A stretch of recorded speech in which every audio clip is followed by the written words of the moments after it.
Hello and welcome to today's video, and we're actually going to be finishing off with the new door wiring conduit boot that I've made for the XJ40. So you can see what I've done is I've taken the original ends off the original conduit, which weren't actually perished. I've joined together two of the washing machine drum to drain pump hose items using some of the actually what's turned out to be really strong adhesive to bind those or bond those both together, and I've ended up with this, which is both flexible and hopefully long enough for the job. So if I just open up the front door here, you can see at the moment that we have the loom going from the door down into the car itself. So what I'm going to do is to pull the loom out, and I'll actually start off by feeding it through this. So let's get that sorted out and see how that goes. Right, so let's get started. So there's that one. Excuse me. And here are the other two. So we've got this black one and also the yellow one. I think the yellow one is probably easier to get out initially. There we are. And finish off with the black connector. Now I'm going to feed them in like so. Now this is the bit which I might find a bit difficult, is actually getting them through into here, as I'm not sure. It should be pretty wide aperture actually through there, but I'm not sure if it's how easy it's going to be to actually get it through. So I've got a feeling that the original conduits would have been supplied as part of the loom itself. So before the connectors were attached, all of the wiring would have been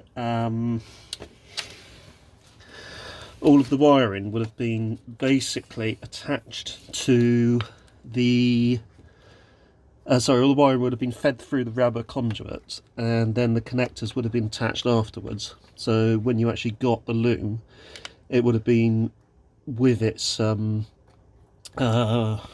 rubber conduit already attached. That's possibly why you don't see many of them being replaced, because they are potentially quite fussy to actually get through. So I'm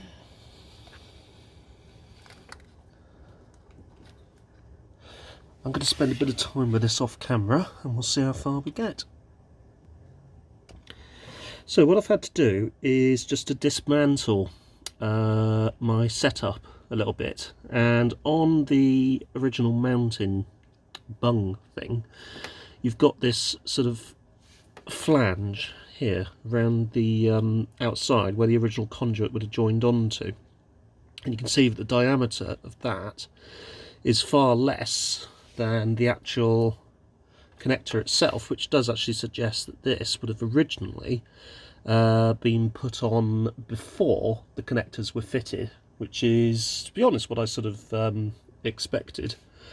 It makes more sense from a manufacturing perspective. So all you need to do is to basically take this out, which if you look in there you can actually see in here. So basically take that out, cut it out, re-glue it, and it should actually accommodate the wiring connector without any issue. So it should, with persuasion, actually go through, as you can see there, like that. But you do need to get rid of this first, although it looks like, because I've actually cut it and sort of put multiple snips down it, it has actually made it more pliable, so it will actually spread apart. So I might be okay with that. Anyway, let's pop this back out again, which is easier said than done, and let's go and reattach it to the rest. Now I've actually had to rethink this completely. So what I've done is I've taken off both the ends and I'm feeding through the core of the bellow arrangement first. Then, once all of the cables are through, I'll re-stick this end down, re-stick the other end, obviously once that's been passed through, and that should be all that I need. But as you can see, because you've got the connectors on, unless you have a way of removing them and being able to put them back on again afterwards, which you could do if you had a tool to actually take these out, or if you actually snipped them off and then just resoldered them again. But to be honest, I want to try and keep this as intact as possible. But there may come a point where potentially resoldering is actually easier than struggling. But I have taken this path and I'm going to see it through to the end. So that's just how stubborn I can be sometimes. And as you can see, I managed to get the first one through, and this one is snagged on one of the corrugations. And it should pop through at some point, so we'll just do that off camera. So to get it through, it's a combination of squeezing and pushing from the other end until it pops through, like so. Then you've got this one, which will be our final one, and logic says that because that's a smoother shape, that should come out and come through with no problems at all, which it seems to do. So you can now then push back along like so, get this back along as well. So if you sort of grab hold of it like that and then just push that up there, there you go, that's back there. Then you got this piece, so we'll do black one first through here,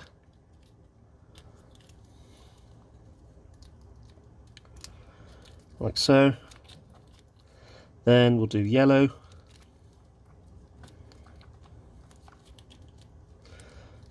like so, and finish off with the cylindrical one, which just goes through easily due to its convenient shape. Now all we need to do is re-glue both ends, so that can sit there for a minute and I'll go and get something to re-glue all of that back together. Then once that's done, we leave it for another 24 hours to set, and then we can feed it all back in as we would want to. So let's go and get that sorted out. So it needs to set for a couple of hours, and the only way that I can found that I can probably actually get this to stay in this position is if I mask using masking tape, turn the masking tape around the striker pin, and then just mask it to the rear door, and then I'll probably need to use a bit of cutting compound to remove any sticky stuff that's left behind, but hopefully not too much, because masking tape is sort of designed to go onto painted surfaces and not really cause too many issues. So I can see it's already beginning to come away, so I doubt it's going to really stay on there for that long. So I'll probably need to bolster it with a couple of strips going over it like this, and hopefully that'll be enough just to keep that in position for at least a couple of hours, so that it's just got enough time to set, which it really doesn't look like it's actually doing at the moment because it just keeps splitting away. So that's one of the challenges that you will have to overcome when you are attaching this back onto the car. In fact, I'm going to try a really long one that goes from this open window all the way down. right the way down to the sill, and then under the sill onto the floor pan. That doesn't work because it caught onto my jumper. So let's try that again. There we are on the floor pan. That there.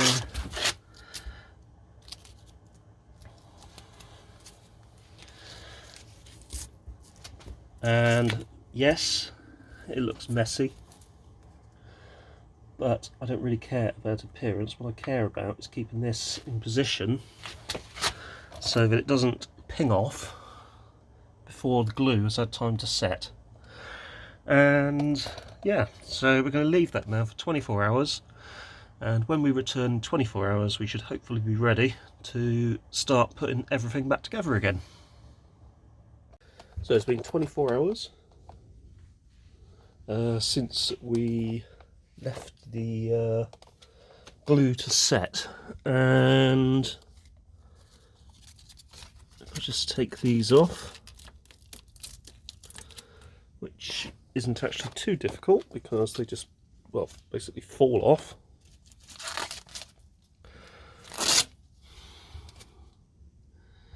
We find it hasn't actually marked the paintwork, which is good. It'll probably just come away with a light polish. There we go. There we go. I'll just pop this down, grab the rest of it off.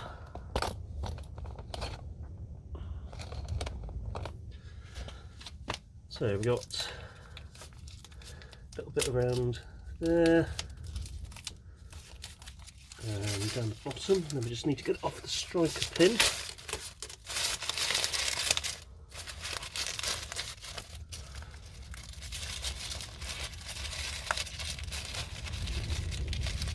There we go.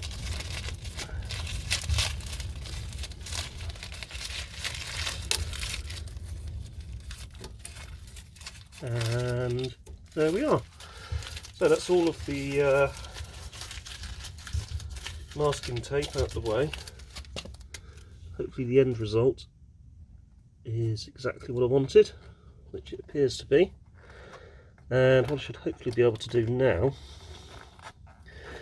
is get both of these ends, both of the ends into the door, and also into the body pillar as well.